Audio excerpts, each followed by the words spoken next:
Guess what? A few weeks ago, a State Department official said, quote, "The war on terror is over." But Al-Qaeda didn't get the memo. And the group has tried to blow up an American airplane, even after the war is over.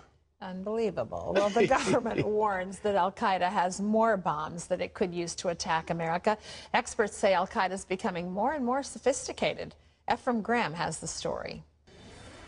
U.S. officials say the bomb was confiscated after the CIA unraveled the terror plot. The plot involved an upgrade of the underwear bomb that failed to detonate on Christmas 2009.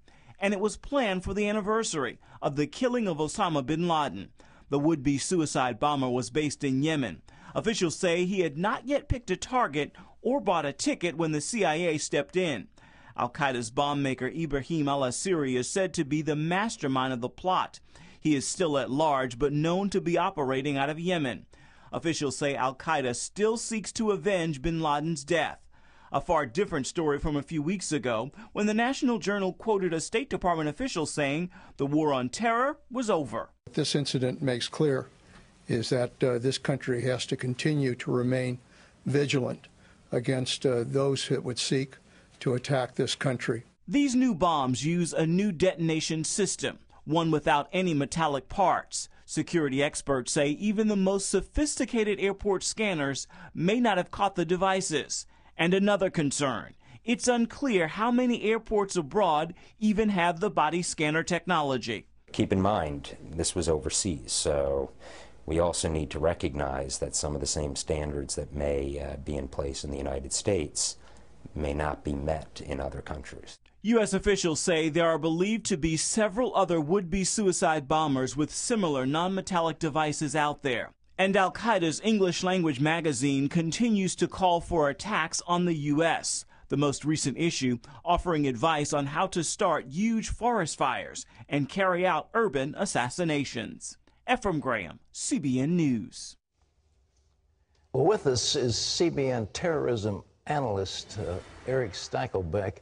Eric, is the new locus of Al-Qaeda now Yemen? It is, Pat. It's very interesting. This U.S. drone strike strategy has really weakened al-Qaeda's hierarchy in those tribal regions of Pakistan. We've seen bin Laden killed. We've seen several other al-Qaeda heavy hitters in that region killed. But here's the thing, Pat, and a State Department official says a week ago, the war on terror is over. Al-Qaeda is nearly defeated. Here's the truth. Al-Qaeda has actually spread out geographically, and, Pat, they actually cover more territory now than they did on 9/11, from Pakistan to Yemen, Somalia, North Africa, Sinai, right on Israel's borders, and Europe and Iraq. They're rearing their heads there again. Al-Qaeda now covers a wide range of geography, and this shift, as you said, Pat, has shifted from Pakistan to Yemen. That's where we're seeing the plots against the American homeland coming out of now. And there's a lot of Americans there in Yemen, American jihadis, who have firsthand knowledge of the United States. This new bomb, I mean, we're spending so much money on these security personnel at our airports. Can they detect this new type of explosive that Al-Qaeda's got available?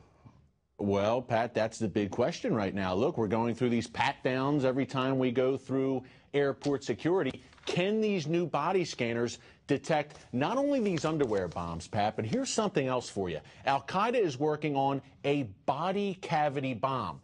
Now, this would literally entail an Al-Qaeda jihadist placing a bomb inside himself, sometimes, Pat, inside his rectum, surgically placed inside a terrorist body. Now, it's unclear whether that can be detected. They've tested this a few times, Pat, and I can tell you U.S. officials are very concerned not only about this more advanced underwear bomb, but about this body cavity bomb. Well, you know, when we look way back at 9/11, they spent maybe $50,000 blowing up those buildings. We've spent maybe $600 million to counter it. They seem to know where to hurt us economically. What's their strategy?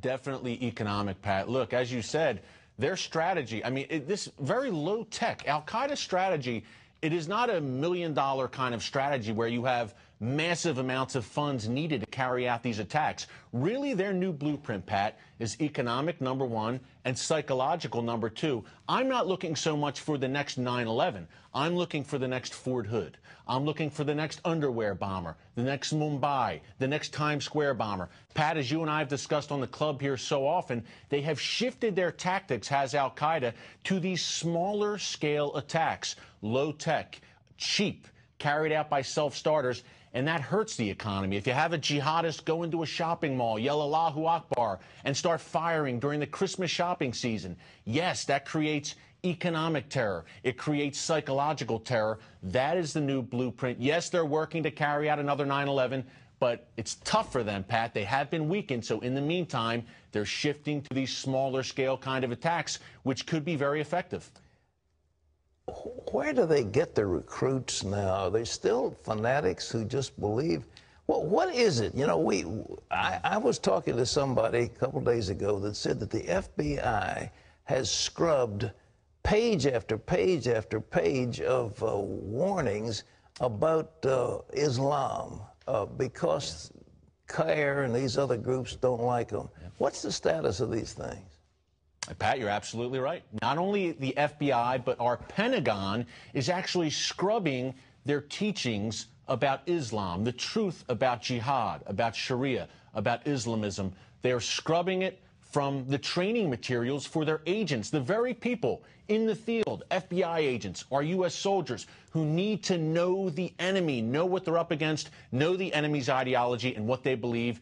They're being misled by our leadership, Pat. They're not being told the truth about what's in the Quran, the doctrine of jihad, holy war. This is being scrubbed from the lexicon. And as you said, groups like the notorious CAIR, Council on American Islamic Relations, a Muslim Brotherhood-linked group, Pat, they are actually advising our government on its counterterrorism strategy. It's the fox guarding the henhouse. You know, before I let you go, I'm appalled at this, absolutely appalled. But let me ask you, war on terror. Now, what are they saying? That these are a few misguided, you know, fanatics, that it's not part of an overall strategy? That's exactly it, Pat. They're saying that the jihadists have actually distorted the peaceful teachings of the Quran. This is the line we're getting from the government. We even got it from the Bush administration. So this is their strategy, that it's just a tiny minority of extremists who have hijacked a great peace-loving religion. Well, if you've read the Quran, Pat, you know that that's not the case, and that the jihadists are actually following the Quran to the letter. Eric Stakelbeck, very insightful. Thank you so much. And ladies and gentlemen, if we don't wake up to what's going on, it's appalling. And I know if somebody brings out the truth, then you say, well, you're bigoted. You're not bigoted if you say that the Nazis are bad. That isn't bigoted. That gets your nation prepared to fight Adolf Hitler. Well, we're prepared. We need to be prepared against a worldwide attempt to destabilize the world we enjoy and we live in, because they hate, well, it's Western culture. They want to take us back to the Saudi Arabia of the 7th century. That's where they want to go. And that's what the Quran teaches. Well, you can always get the latest on radical Islam by checking out Stakelbeck on Terror on CBNnews.com. Lee Webb has the rest of our top stories from the CBN newsroom. Lee? Pat, investors are worried the political and economic situation in Greece and Spain will only deepen Europe's debt crisis. Greece's radical left-wing party is trying to form a new government now. The top conservative party was not able to do that after Sunday's elections. European leaders, though, are pushing Greece to stick with the agreement that it made to get more than $300 billion in bailout loans. If that doesn't happen, that could hurt the rest of Europe. And Spain's financial industry is still full of bad investments. The government there plans to bail out the country's 4th largest bank, Pat.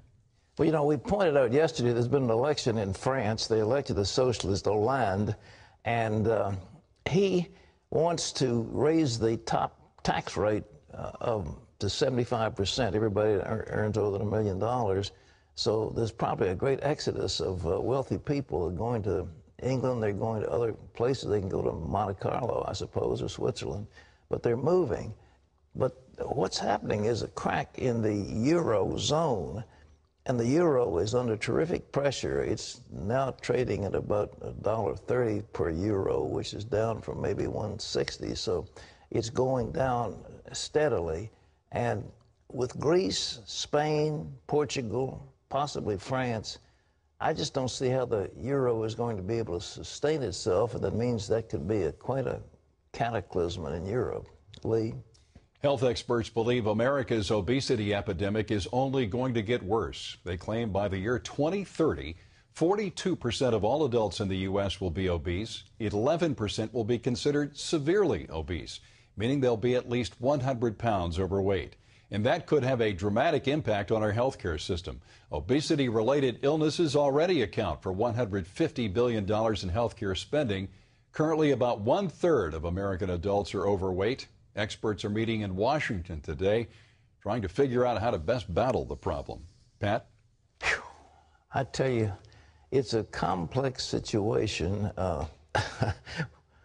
We've had lawyers for the high fructose corn people saying, you know, get off our case or we'll go after you. I mean, you know, we're threatened. I mean, it's kind of amazing that they would threaten news. They say, you don't know what you're talking about, so shut up. Well, that's not a nice thing to do.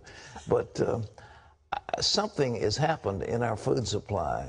And if you look at the amount of sugar in these carbonated beverages, for example, the Coca-Cola, Pepsi-Cola, various other carbonated beverages, one big one lays in a whole lot of calories, 130, 40, 50 calories. And you add that up times 30, and you've got, you know, if 1 pound is 3,000 calories, well, you just can figure the pounds coming on. And the meals that are being served, I notice one restaurant is now advertising how wonderful it is to have their cheese-smeared potatoes, and that would probably have 1,000 calories a serving. So anyhow, folks, we've got a serious health problem, and it's more alarming. Just think $150 billion a year in health costs, and climbing, and not to mention the mortality and what it does to people's lives. Well, back to Lee. Pat, Israeli Prime Minister Benjamin Netanyahu has called off early elections. The move comes after he reached a deal to bring the opposing Kadima party into a new coalition government. Political observers say Netanyahu's new majority has implications for a possible Israeli strike on Iran's nuclear facility. Netanyahu has hinted that Israel is prepared to strike Iran's nuclear program. He's been holding talks, though, about that with the leader of Kadima, but his new coalition partner has spoken out against an Israeli strike. What do you think is going to happen there, Pat? I would, if I were a betting person, as I used to be, but I'm not anymore, I would bet they're going to have to do it. The survival of the nation's at stake. But on the other hand, there are 50, 60,000 missiles pointed at Israel. Many of them are Scud missiles, longer range than the ones they used before. And there would be a flurry of missiles striking every square centimeter of Israel. It would be coming in from Syria, it would be coming in from Lebanon, it would be coming in from Gaza. And it would be tough on the Israelis to fight all that. I don't know how they're going to handle it. They need the intervention of God himself. Really unbelievable what's there. But it's interesting, Kadima, you know, the former leader of Kadima is still, as far as I can tell, lying in a coma. They're keeping him on life support year after year after year, and they won't let him die. And so, but I don't know who really is running Kadima anymore, but amazing that they were considered a more conservative branch, and it's quite a coup for Netanyahu to do this and not have to worry about an election. So he's got a clear shot. What do you say?